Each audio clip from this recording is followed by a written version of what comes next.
जय हिंद दोस्तों। आइए समझते हैं संयुक्त राष्ट्र संघ यूएनओ। यूएनओ का कब गठन किया गया, यूएनओ को की किस लिए आवश्यकता पड़ी।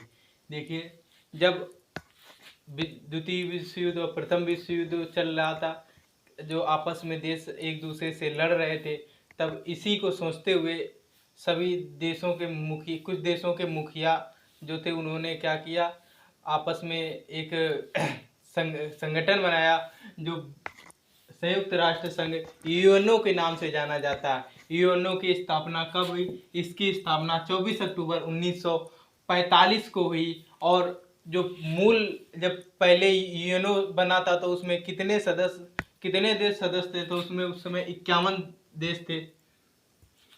शुरू में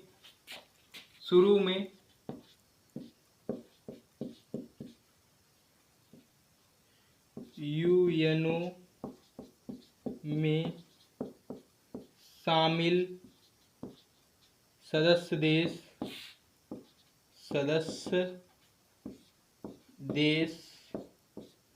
51 थे, पर अब कितने हो गए हैं? वर्तमान में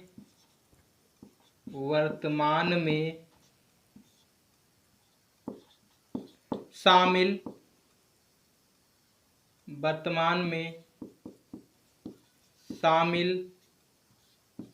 देश 100। वर्तमान में शामिल देश कितने हैं? 193। 193वां देश कौन सा है? दक्षिण सूडान। कौन सा है? दक्षिण सूडान। ये 193वां जो ये वर्तमान सबसे आखिरी में यही देश जुड़ा है। आप लोग एक इसका स्क्रीनशॉट लो, अभी हम एक एक करके बता रहे हैं। आइए देखते हैं, जो संयुक्त राष्ट्र संघ बनाया गया, इसके उद्देश्य क्या थे? इसका उद्देश्य क्या थे? कि अंतर्राष्ट्रीय शांति बनाए रखें। क्या बनाए रखें? अंतर्राष्ट्रीय शांति बनाए रखें। जब दो या दो से अधिक देशों का आपस में युद्ध होने लगता है, तब क्या करता है? उस पर यूएनओ उस पर बैठक करता है और उसके लिए फिर जो सही फैसला होता है वो फैसला लेता है। और किस लिए बनाया गया था? आर्थिक, सामाजिक, सांस्कृतिक समस्याओं को सुनिश्चित करना। आर्थिक, सामाजिक और सांस्कृतिक, किसी देश की आर्थिक स्थिति बिगड़ गई है तो उसको देखना, और उसके सांस्कृतिक, उसका जो पुराने जो उसका कल्चर है उसको भी देखना, और वहाँ का जो समाज कैसा है उसके समाज को भी देखना। ये यूएनओ काम करती है। और क्या करती है? सभी लोगों के क्या मौलिक अधिकारों को जो मान्यता देती है। जब किसी देश में अगर जो एक समाज विशेष के लिए उसको उसके मौलिक अधिकार ना दिए जा रहे हो तो क्या करती है? उसको जो मान्यता देती है कौन? यूएनओ देती है। अब देखते हैं यूएनओ के कितने भाग होते हैं। यूएनओ, अब इसका आप लोग स्क्रीनशॉट लो। अब इसका यूएनओ को जो एक एक करके इनके बता रहे हैं क्या क्या है इसमें। आइए देखते हैं संयुक्त राष्ट्र संघ के कितने अंग हैं, उनके प्रमुख संयुक्त राष्ट्र संघ के अंग देखते हैं। पहला अंग कौन है? पहला अंग है महासभा, दूसरा सुरक्षा परिषद, तीसरा आर्थिक एवं सांस्कृतिक परिषद, चौथा है न्याय परिषद, पांचवा है अंतर्राष्ट्रीय न्यायालय, छठा है कौन? सचिवालय। सुरक्षा पर महासभा में क्या होता है? इसमें प्रत्येक राष्ट्र के जो होते हैं कि प्रतिनिधि, कम से कम 5 प्रतिनिधि जा सकते हैं, लेकिन जो वोट देगा सिर्फ एक ही प्रतिनिधि दे सकता है।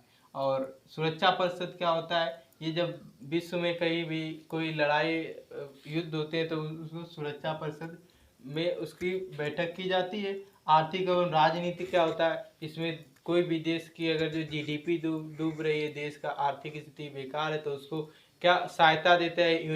यूएनओ। और क्या करता है? सामाजिक परिषद का मतलब है जाति, धर्म, भाषा के आधार पर भेदभाव ना करना। इसके लिए भी यूएनओ उसको एक संस्था, जो यूएनओ उसको एक छूट, उसको मतलब अधिकार देता है कि जाति, भाषा, धर्म के विरुद्ध अधिकार है, कोई उसके लिए भेदभाव नहीं कर सकता है। न्याय परिषद का मतलब होता है जो, जैसा कि अपने देश में ही क्या होता है, सुप्रीम कोर्ट, हाई कोर्ट बने हुए हैं। जब कोई व्यक्ति गलती करता है तो उसको क्या करते हैं? वहाँ पर सजा दी जाती है, उसका वहाँ पर बहस चलती है। उसी प्रकार से न्याय परिषद में जब कोई यूएनओ संघ का जब कोई राष्ट्र कोई गलत एक्शन लेता है तब क्या करता है, न्याय परिषद में वो मामला जाता है। अंतरराष्ट्रीय और अंतर्राष्ट्रीय न्यायालय भी इसी प्रकार से। और सचिवालय में सचिवालय का मुखिया कौन, महासचिव होता है। और जो देखते हैं यूएनओ में भाषाएं कितनी है, यूएनओ में इस समय 6 भाषाएं बोली जाती है। कौन कौन, अंग्रेजी, चीनी, स्पेनिश, रूसी, अरबी, फ्रेंच। पर इसमें क्या है, जो वहाँ पर सरकारी ऑफिशियल वर्क के लिए जो यूज होती है अंग्रेजी भाषा, जो भाषा है वो कौन कौन से, एक अंग्रेजी, एक फ्रेंच। इतनी भाषाएं क्यों, इतनी ये यही मिनिमम की जाए कि इसी भाषा में वर्क करेंगे, क्योंकि वहाँ पर क्या होता है कि बहुत देश है, 193 देश है, सब अपनी अपनी भाषा बोलेंगे तो कुछ कंट्रोवर्सी करने में दिक्कत होगी। इसीलिए ये 6 भाषाएं वहाँ पर मानता है, 6 भाषाओं को इसी भाषा में बोल सकते हैं। और अंग्रेजी, फ्रेंच जो है वहाँ की ऑफिशियल भाषा है। अब देखते हैं स्थायी सदस्य कौन कौन है, इसका आप लोग एक स्क्रीनशॉट लो, भी स्थायी सदस्य बताते हैं। आइए देखते हैं कौन कौन देश स्थायी सदस्य हैं यूएनओ के, और जो बाकी कितने देश जो अस्थायी सदस्य के रूप में कार्य करते हैं। और स्थायी इसके जो पूरे मेंबर होते हैं कितने होते हैं, 15 होते हैं। देखिए संयुक्त राष्ट्र संघ के स्थायी सदस्य कितने हैं, 5 स्थायी सदस्य हैं। कौन कौन, अमेरिका, ब्रिटेन, फ्रांस, रूस, चाइना। अमेरिका, ब्रिटेन, फ्रांस, रूस, चाइना, 5 हैं इसके।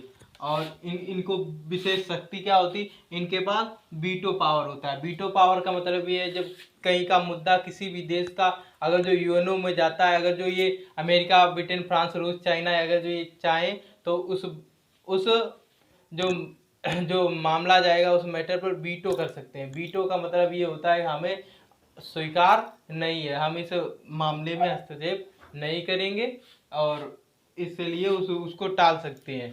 इसमें एक क्वेश्चन पूछेगा, सबसे ज़्यादा वीटो का प्रयोग किसने किया, तो सबसे ज़्यादा वीटो का प्रयोग रूस ने किया।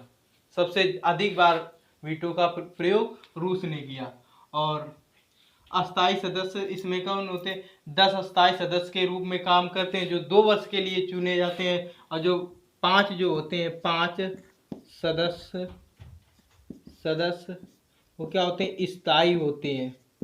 स्थायी जो परमानेंट मेंबर होते हैं। और यूएनओ में कितने, पूरे 15 सदस्य होते हैं, जिसमें से 10 अस्थायी होते हैं और 5 स्थायी होते हैं। इसमें से अभी भारत जो है अस्थायी सदस्य है, स्थायी सदस्य नहीं है। और अब आप लोग एक इसका स्क्रीनशॉट लीजिए। अभी हम इसके जो अन्य शाखाएं हैं जो इससे यूएनओ से संबंधित हुए हम बता देते हैं इसी वीडियो में।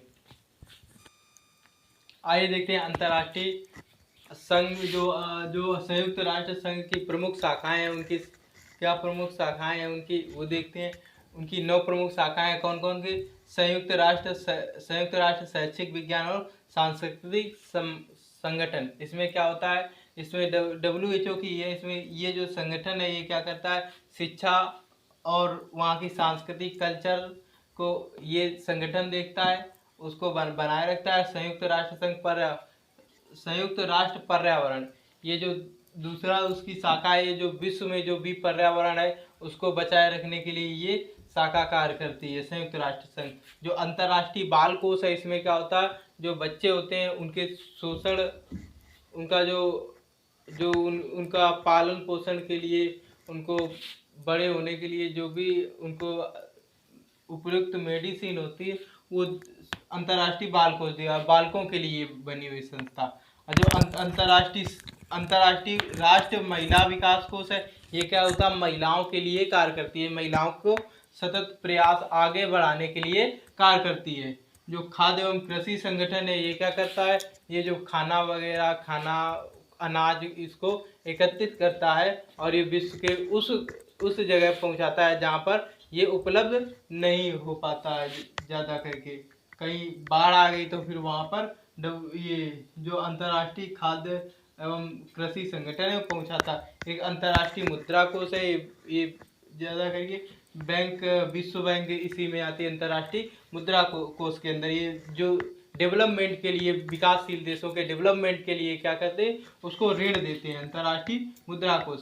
जो अंतर्राष्ट्रीय श्रम संगठन है, जो इसको बोलते हैं ILO, ये क्या मजदूरों के लिए, जो उनके मजदूरों के जो अधिकार है उनके लिए ये बना है। जो अंतर्राष्ट्रीय दूरसंचार संघ है, ये आप टीवी न्यूज़ चैनल वगैरह जो देखते हैं वो सब अंतर्राष्ट्रीय दूरसंचार संघ है।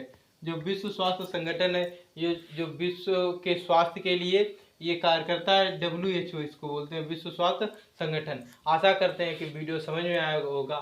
मिलते हैं अगले वीडियो में, तब तक के लिए जय हिंद।